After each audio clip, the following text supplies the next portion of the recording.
Magandang araw sa atin mga kalingap. Mga kalingap, Dara binilhan ng mamahaling gamit ng kanyang sponsor. Ano kaya ito? Pero bago po yan mga kalingap, kung bago pa lamang kayo sa channel ko, baka naman po pwedeng pa-like and subscribe my channel para lagi po kayong updated sa aking videos. At huwag din po natin kalimutan mga kalingap na pakisuportahan ang ama ng kalingap na si Val Santos Matubang at Kalingap Rob Matubang, pati na rin ang viewers at reactioners. Maraming salamat po.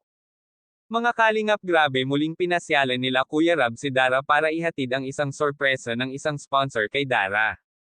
Binilhan ito ng mamahaling cellphone at ito ay maagang pamasko niya kay Dara dahil nanghihiram lang daw ito ng cellphone para may magamit ito dahil may kalumaan na ang dati niyang cellphone na ginagamit, bili pa daw ito ng kanyang tatay. Kaya nga kalingap, napaiyak na lamang ito si Dara nang nakita niya ito, akala daw niya isang panaginip lamang at hindi siya makapaniwala sa kanyang nakita na totoo na pala ito.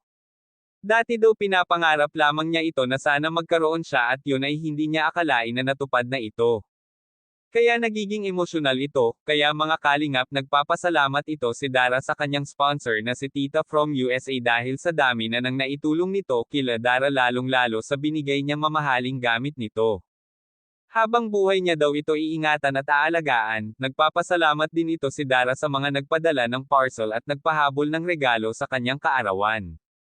Nagpapasalamat din siya sa buong team Kalingap A at K-Boys na laging andyan at kay Kuya Rob na laging nakasuporta at nagbibigay ng financial para sa pang-araw-araw nilang pangangailangan. Kaya mga Kalingap, hanggang dito na lang muna update natin kay Dara, abangan po ulit natin sa susunod. Maraming salamat po. Thank you for watching and God bless us all.